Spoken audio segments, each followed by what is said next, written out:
Good evening, ladies and gentlemen, and welcome to another episode of Oxnard Live. I'm your host, Daniel Chavez Jr.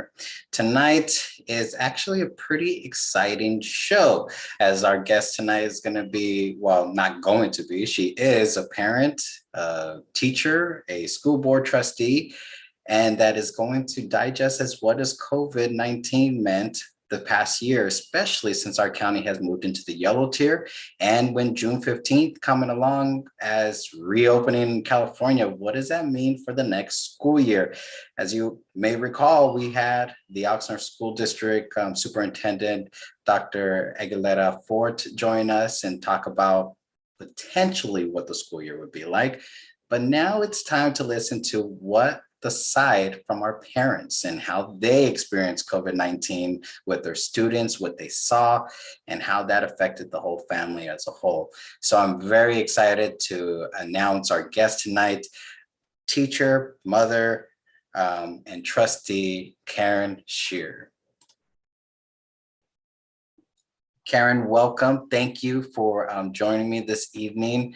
A lot to cover, COVID-19 was definitely an interesting challenge, but yet you had three roles to wear. So I'm pretty sure that wasn't always exciting or easy to deal with. Yes, actually. So I am a public school teacher. I am finishing up my 26th year as a public school teacher, and I teach middle school language arts in Oxnard, California. And it's been, teaching, I always say, besides having my own children, that teaching has been the joy of my life. So COVID definitely was different, obviously, than anything we've ever experienced before. So as a teacher, there were definitely challenges and there were a lot of successes too. So, and as a parent, yes, I have three children, ages 16, 14, and 12. So all of my children were experiencing distance learning as well. And I am a trustee. I am honored and so honored to serve as a trustee for the Oxnard Union High School District. And I'm in my second term. And actually in the year 2020, I actually served as the president of the school board. So it was it was a wild ride for sure. And I think that hindsight is always 2020, but always there is room to grow and learn. And this has been an opportunity for us to do that in lots of different ways, and for our children too. Yeah, that had to be difficult because not only are you a trustee on the school board, but you're leading the board and navigating, working with staff through a very interesting school year, and pandemic, and throw that on the top of it. It's never easy to deal with that. So I want to first dive into the parent aspect of it. As you mentioned, you have three kids, and your youngest is 12 and a half. And you experience that whole distance learning. So you can relate to parents that are also going through it during this school year. How was that for you? What did you see from your children? The challenges, the success, what needed to be addressed, and how did you address those in your professional roles? Well, I mean, I think it's always true what they say, that a parent is only as happy as their saddest child, right? So on any given day, the situation might have been different. Some days there were huge successes and lots of excitement over learning that had happened. And there were some days that there were tears and frustration and, having to, as a parent, your job is to be your child's cheerleader, right? Is to remind them that they can get through this and that we are in this together, and that everybody around them is experiencing the same waters, but we're all in different boats, right? and as a parent, and I think in all ways, as a trustee, as a parent, and as a teacher, what has been brought to the forefront is the economic disparity that lies in our community on so many different levels. Having a quiet place to learn, for example, is, we cannot take for granted that there are lots of families that don't have the opportunity to give their children a quiet place to learn. As a parent also, in all the roles, I mean, one of the things that I've been advocating for through COVID and before COVID, but certainly through COVID and now, is to really call on our community to, reach out to their legislators and advocate for broadband, high quality, high speed broadband, because even we've been able to provide hotspots as a trustee. That's something that we approved as a board, to be able to provide technology and hotspots to our students. But if they don't have access to the internet where they are, a hotspot doesn't do much. And very often hotspots were being used, by multiple people in a family, and the bandwidth is not great. So, we cannot claim equity and access for anybody if we don't have reliable and high quality broadband for everybody. So that's definitely been, I think, probably one of the most important lessons through all of this. And it doesn't, it doesn't have to come from the federal government. Our county can really start moving that forward. And we have some amazing advocates on the supervisors board and around the county with regard to this effort. So I'm hopeful for the future. I want to ask you, because I'm pretty sure you saw it. In the early phases of the pandemic, there were two sisters outside of a Taco Bell. Wasn't in this area, but they kind of got attention from the media because they were trying to do school, didn't have access to the internet, and their nearest place was that Taco Bell. And here they are sitting outside, trying to do their homework, trying to connect to class.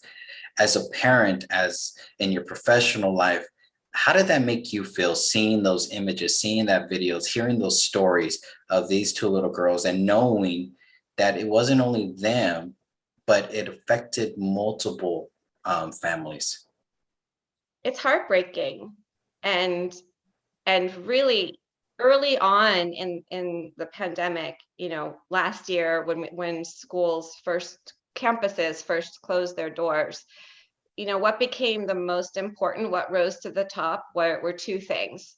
As president of the school board and as a teacher, that really two things rose to the top, which the first one was feeding our community, really making sure that all of our students and families had access to high quality and nutritious food.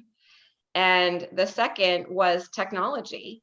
And as the high school district, we were on a path to having all of our students with one-to-one devices. Some of our schools had already seen that happen, but it had not happened district-wide. So, in the early weeks, that was the most crucial, was, the IT departments. And I always say a shout out to every IT department, because what they had to do in such a short amount of time was nothing short of miraculous. So the food service workers and the IT department were really the backbone of the early stages of the pandemic. And it was scary, but it's so heartwarming to see our community come together and really have children's best interest at heart, right? And what is it good for kids?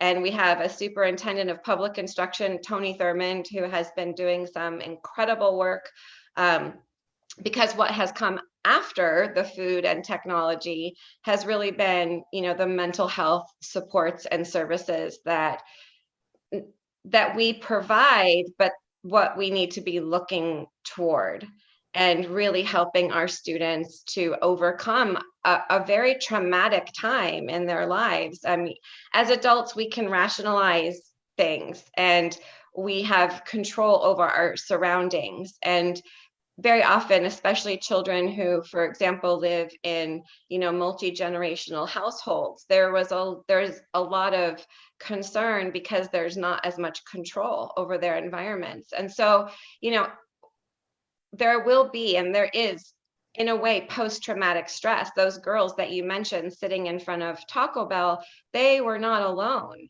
There were so many students and families, and we can't forget about the teachers, because there are teachers who live in places where they do not have access to high quality internet access. And so early on, when they said campuses were open for teachers to come and teach from their classrooms, that was a solution, but it put a teacher's health and safety at risk, right?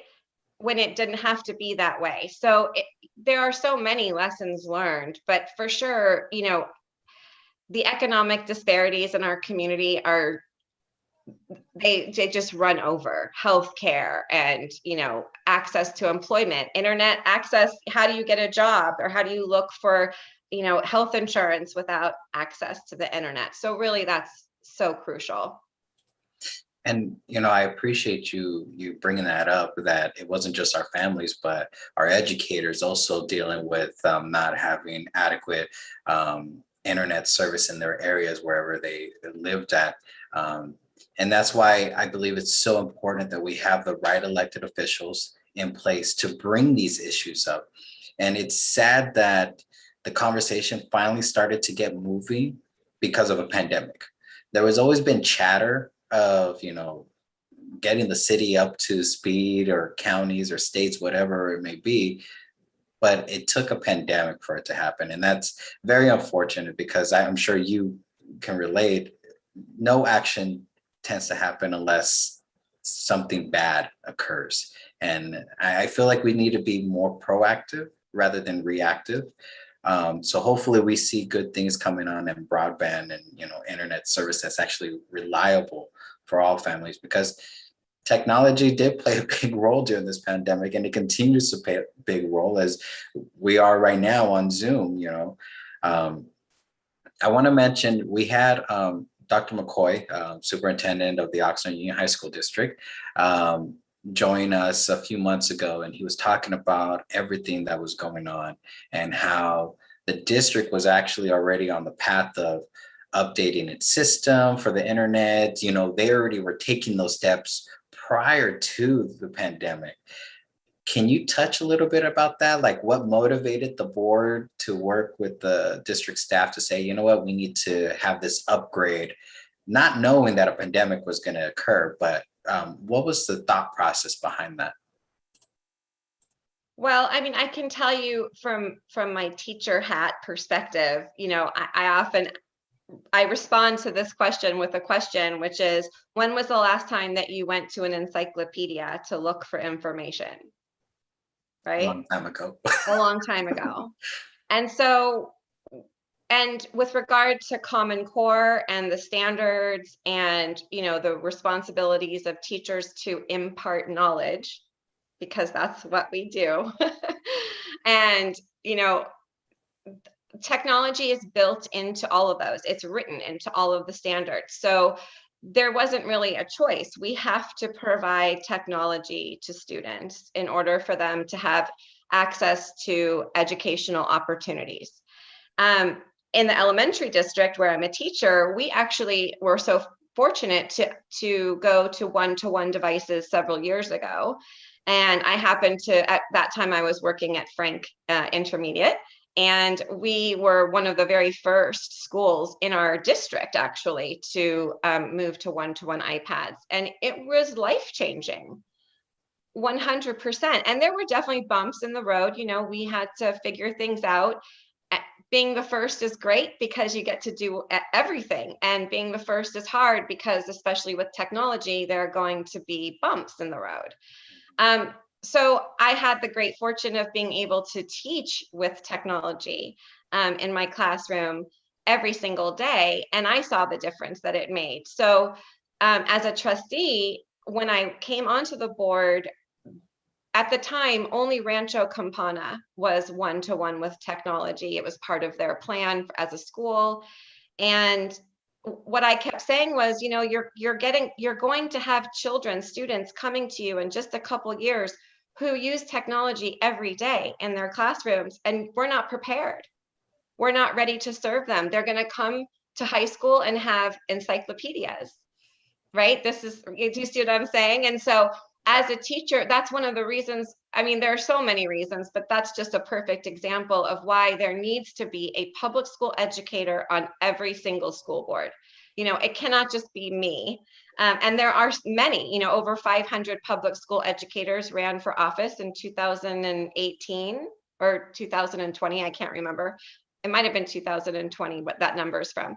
But there are public school educators running for all kinds of offices, and there should be a public school educator at the table when decisions are being made about children, because outside of a parent, and all too often in the absence of a parent, there is no greater advocate for a child than a teacher. Yeah. And so you'll hear, if you haven't heard me, and you probably have heard me, try to enlist or recruit other public educators to run for office, and that I would be so happy to help anybody, because it is hard and it is scary, but it is important. And if we really want what's best for children, and to offer every child the opportunity for a powerful future, there needs to be more of us sitting at tables where decisions are being made about children. I completely agree with that. Other than you, the only other trustee that I actually knew of that was an educator was Dennis O'Leary, who sat on Yes. the Oxnard school district for a number of years and He was taught my trustee, yes. Exactly, and taught in the Rio school district. So he had both sides going for him. On the trustees right now, current board president, Dr. Hall, he is a college professor and a parent. And then you have the newest board trustee, Ms. Botello Lopez, who is an administrator, but also used to teach within the Oxnard Union High School District. So there is that, I guess, bringing it together with the educators and the school boards, because I believe that's extremely important, because it's like somebody trying to tell me about buses and transportation, but yet they have no experience about it, but yet they're making policies for me and my fellow operators.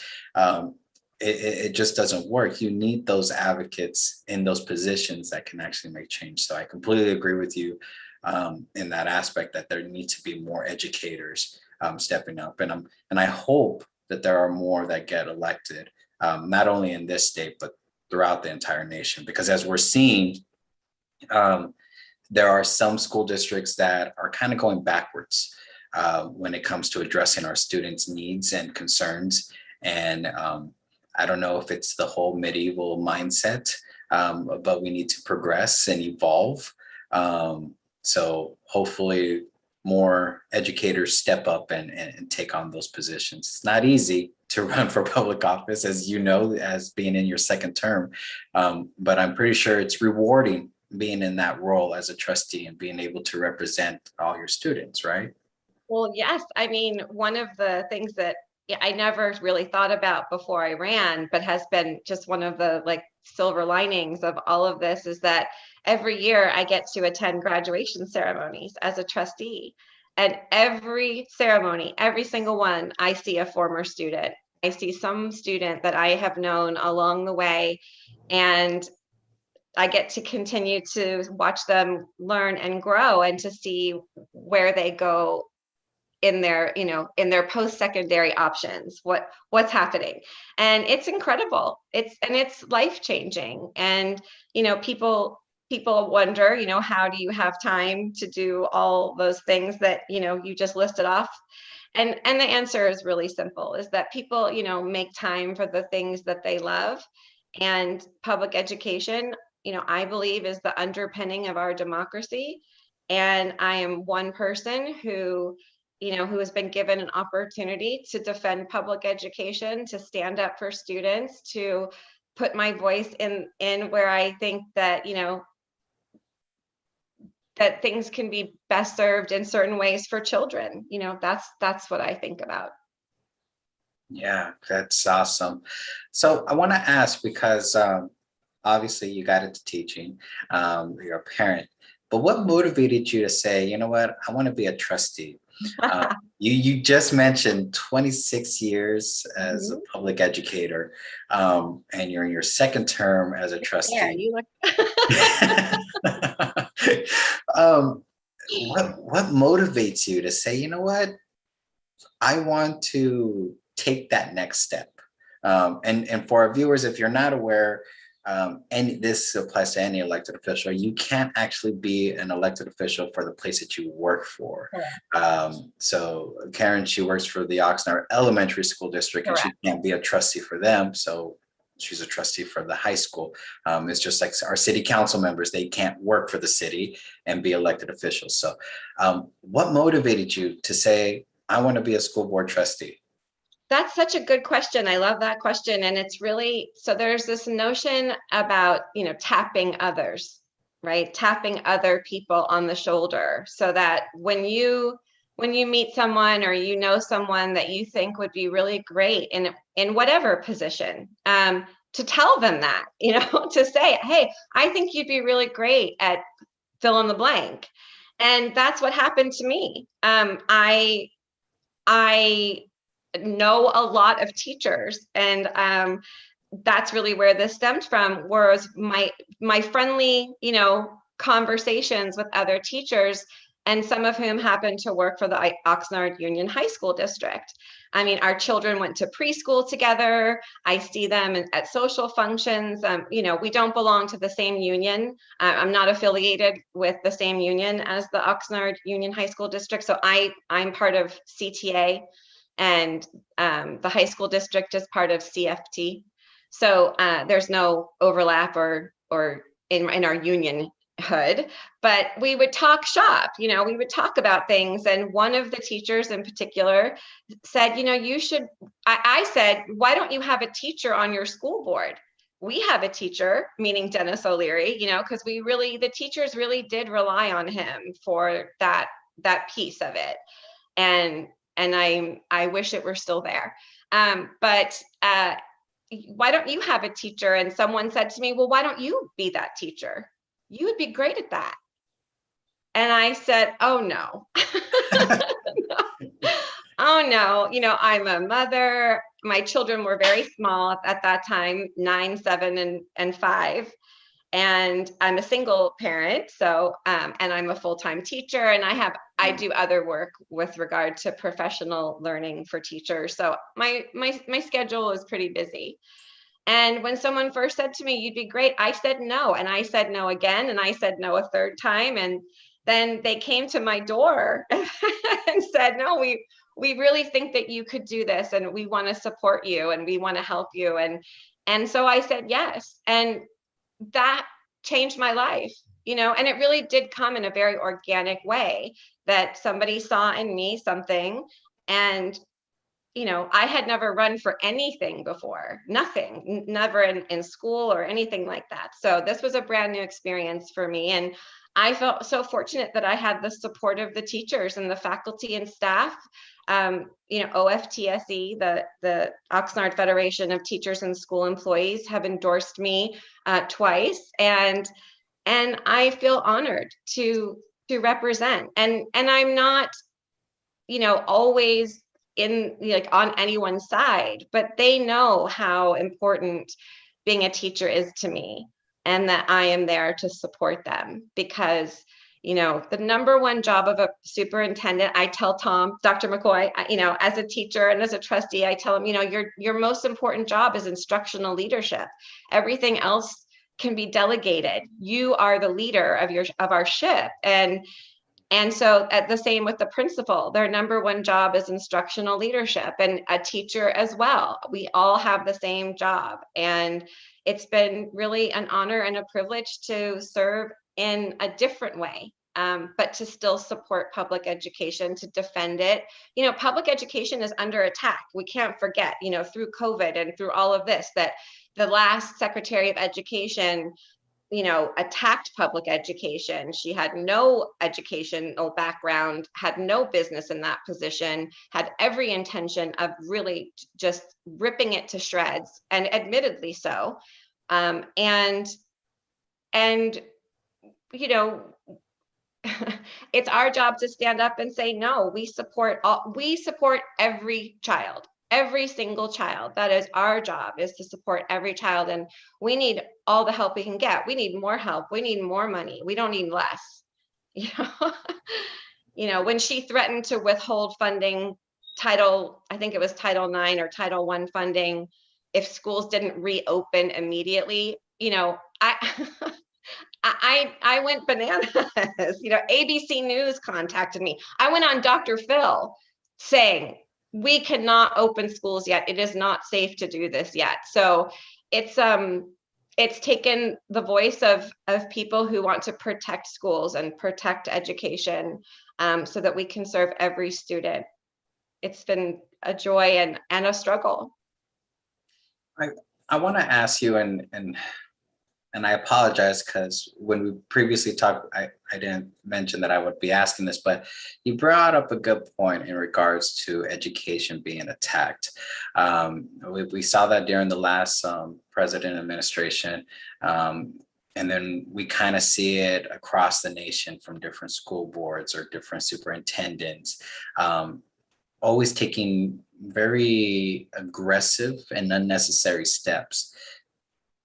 But there are people in our communities that believe that we already pay too much to schools, and that the argument that there's not enough money to go around doesn't hold up. Now, for me, I used to work for the Wainimi Elementary School District as a classified employee, did that for 7 years, enjoyed every moment of it, being able to work inside and outside of the classroom with students. Amazing, way better than what I do now, because dealing with kids are so much easier than with adults. But what is your rebuttal to those that believe that we already invest too much money in education, whereas as well as I know, and anybody who's worked in education, there isn't enough money to be able to accomplish things. And you can attest to this, that many times our educators are coming out of pocket to purchase supplies for their classrooms, for their students to be able to function throughout the school year. What is your rebuttal to those individuals that believe there's already too much money for our education? Wow, that's a very deep question. I've been trying to think of an answer while you were talking, and I apologize. no, that's that's okay, pretty loaded, but that's a very important question. I mean, we have to remember that when we talk about systemic inequalities, right? That it's not just one system of inequality, it's systems, plural, of inequality. And so public education falls into that in many ways. But the funding of education is based on property taxes. So communities that have lesser valued homes and generate less property taxes, those schools are less funded than those who come from higher economically, socioeconomically funded communities. So just based on that alone, in our community, where over 75% of our students qualify for free or reduced lunch, that as compared to some other communities who are more affluent, I mean, the schools are not funded the same way, in that the taxes that are generated are based on property values. So that right there builds a system of inequality. And with regard to how much money is spent on publication, California, I think now we are 42nd in the nation. I think a couple years ago, we were 46th in the nation on per pupil spending. Our schools are not adequately funded. When 60 per, or I think, and again, I always get this one wrong. The budget in California, it's either 40% or 60% goes to public education, the whole entire budget of the state of California. And yet somehow we are underfunded, and our schools show it. I mean, just take a drive between different communities and you'll see. And so it's teachers are, and school communities, when I say teachers, what I really mean are school communities, because like classified staff who are crucial to the workings of schools and to the success of schools. We are underfunded, understaffed. Teachers,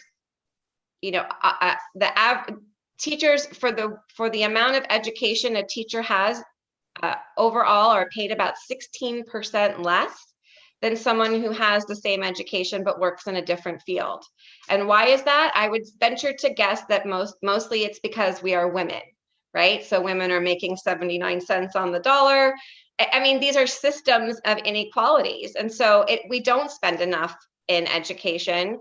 And, if you're going to base everything on high stakes testing, which is a whole other system of inequality, because those are for-profit corporations that are making money, taking money out of schools to, for profit, for their testing systems. If we are going to continue to rely on high stakes testing, we need to help educate our English learners so that they can perform at the same level as someone who is an English speaker. So do you see that's another system of inequality? So we're talking about class size, we're talking about curriculum and materials, technology, internet. And also there is this whole notion, which I wholeheartedly believe in the education community. We say Maslow before Bloom, which is, it means that, Yeah, Maslow's please hierarchy, tell me like, what so that is. Maslow's hierarchy of needs is a triangle, right? And you might know it as like the basic needs that someone would need to survive: safety and security, shelter, food, clothing, that kind of. So Maslow's hierarchy of needs, it are those needs that a person needs to survive. And on the other triangle in the education community is Bloom's taxonomy, which is all of the different like action verbs that we want students to be able to do, like analyze and criticize and categorize and all those action words. And they are both in triangles. And so in the education world, we say Maslow before Bloom, because we have to help a child learn. In order to help a child learn and grow, we have to support their social and emotional needs. So we're talking about systems of inequality, where there isn't a nurse on every campus and there aren't mental health providers on every campus, right? We have school resource officers, police officers on our campuses, and no mental health providers. So the school to prison pipeline starts at school, right? I mean, these are systems of inequality. So it's not just about like one budget. It's about all these different things that come together in order to help a child learn and grow. It's not easy to do, right? I completely agree. And without getting too much into the topic, because and one of the many hats that I wear, I sit on the Oxnard Planning Commission, so I have to be very careful of the way that I word this next question. Does the school districts, or even yourself, educators, advocate for certain housing projects to take place because of the fact that we know that property taxes are going towards our schools, that maybe some housing projects are not beneficial? And I'll leave it there because I don't want to get into too much that, it can actually backfire against me. But your thoughts, and if you can just expand on that, if there's any advocacy or outreach or, trying to speak to those policymakers when these projects come up that could be a benefit for our communities. Well, I would say to start with this thought, this fact, that before the pandemic, the Oxnard Union High School District has a student homelessness rate of 16%. That means that if we put a high school down somewhere and we could fill it tomorrow with 2,800 students, we could do that with our homeless population tomorrow. We could fill an entire school with our homeless population. How are those students expected to learn and grow in to be everything that they can be if they are housing insecure? So we need to advocate for affordable housing. We need to advocate for rent control, because we know that most people that are evicted are single mothers, right? Who have children, who are in school. I mean, these are systems of inequalities, right? And then we say, well, you're not pulling yourself up by your bootstraps. And no, that's not it. They're not. We hoard opportunities for those who can. And for those who need assistance, not that they can't, it's that they need assistance. If, equity and equality are not the same thing, right? I'm only 5'2". I need a higher step to see over a wall than someone who's 6'8". We both get a step. That's equality. Equity means that my step is high enough so that I can actually see over the edge, right? Yeah. And that's what we're talking about. So with regard to planning projects, for example, I know that our school board was very supportive and advocated wholeheartedly for the farm worker housing project that has been in the works and has finally been passed, and that will be in Camarillo, very close to Rancho Campana High School. And that's going to be an amazing facility specifically for our farm working community. And that is desperately needed. So when we talk about projects and planning, we're building a new high school, and we're so excited about that. That will be opening in the fall of 23, our Del Sol High School. And that is really on some of the last farmland in Oxnard. That's the Mulhart property. And the high school district bought 50 acres, give or take a few, about 50 acres. And the other portion of that, I believe, is scheduled for housing. It was a complicated deal. They wanted to tie the high school into the housing project at one point, or into the plans. We don't want to be involved in housing plans. We are a school district. So it took some time to kind of separate from that. But that it needs to be more than single family homes. We need housing. We desperately need housing in Oxnard, affordable housing in all of Ventura County, specifically in Oxnard. And really, because again, if we want powerful communities, right? We want to turn over our county, our cities, to our children who are ready to take over. And in order to do that, we have to help them. That's what teachers do. We make every other profession possible. That's it. That's what we do. And so in order to do that, we need more money, and we need more advocacy. We need better wraparound services. We need everything. And imagine what the world would be like if we had all those things. I appreciate you clarifying the differences, because there's still some people that don't see a difference between equity and equality. They think it's one and the same thing. And, as we know, as we dive into actually finding the truth about it, that they are completely two different things. And you used a great example. And as you were explaining that example, I can visually see it in my mind, the equality and the equity. And I'm also appreciative that the district does advocate for certain projects, and and that will directly support their mission to support our communities and support our children. So I can appreciate that. In our final minutes, I want to touch on, what does the next school year look like?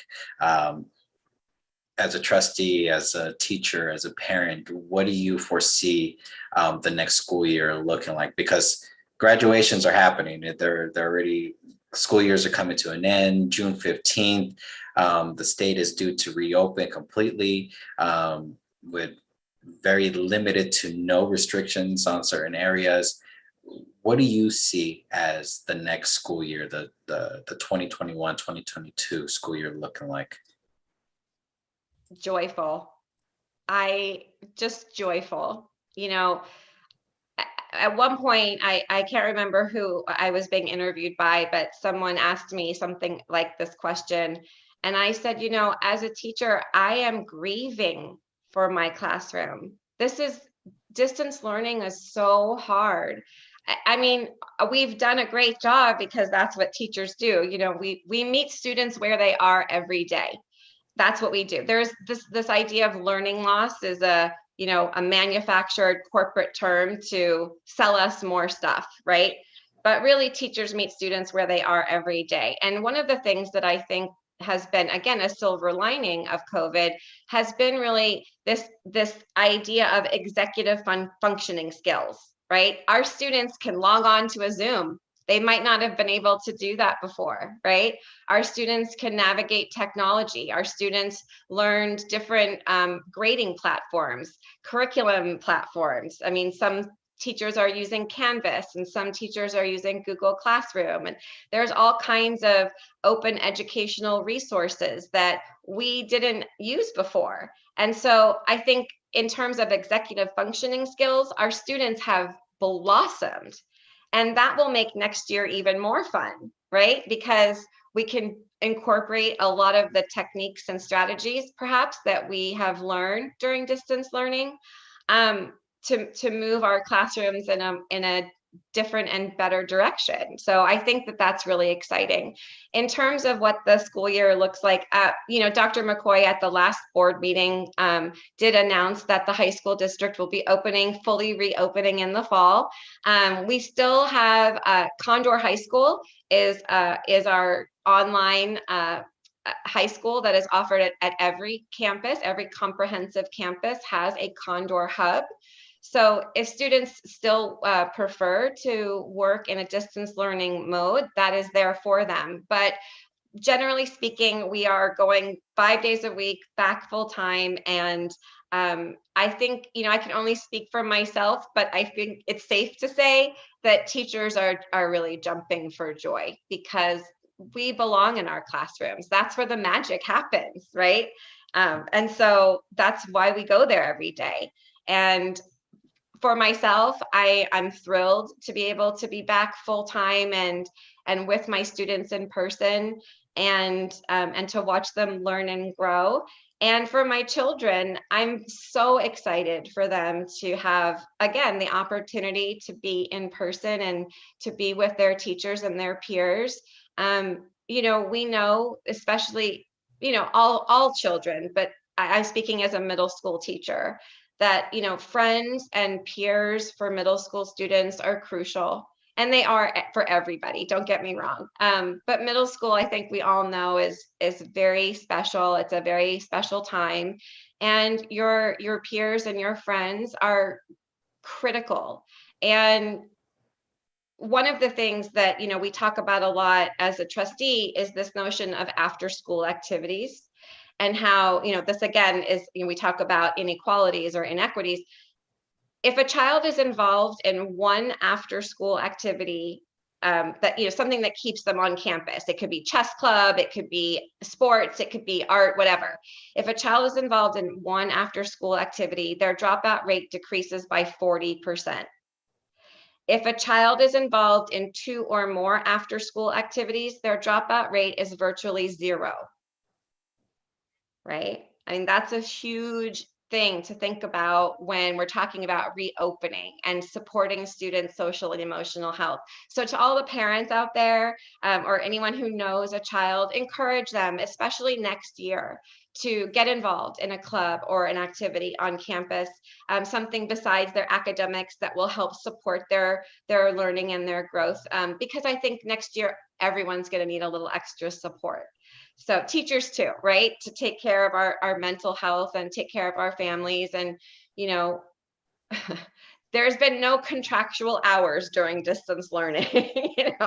I answer emails from students. I'm like, why are you awake at midnight? You should be asleep, but You know what? There was one thing that you said about kids being able to log on to Zoom, being able to navigate technology. And earlier in the conversation, you talk about that the next generation of kids that are coming into the education system, they already have knowledge when it comes to technology. They're able to work an iPhone and iPad a lot better than any adult or any IT person.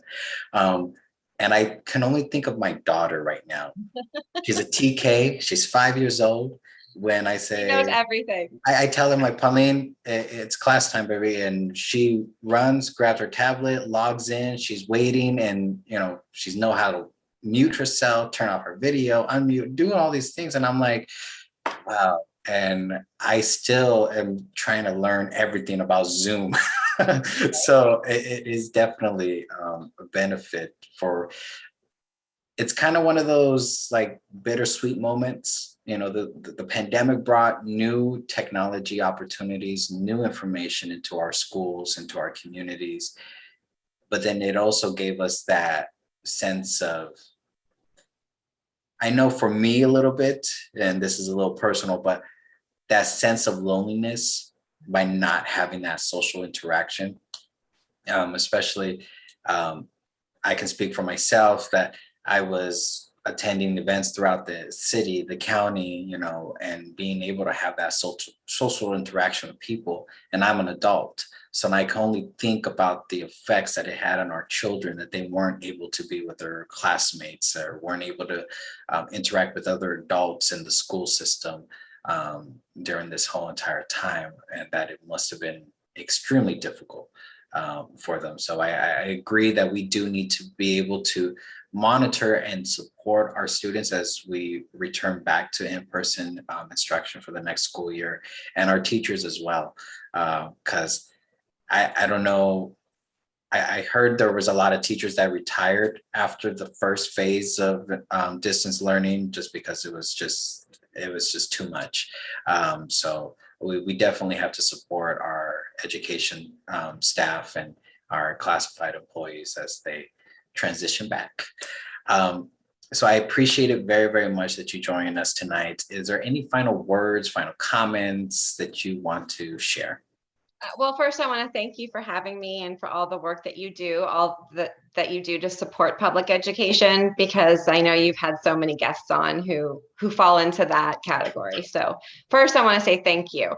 I think when we think about the next election, I always say, if you know someone that you think would be great, tell them, and tell them more than once, because everyone's first reaction is no.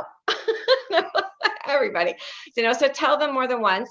And if you are thinking about running for office, if you aren't sure, reach out to people in your community who are there to support you and help you through that process. And I'm happy to be that person for anybody who's interested in running for office.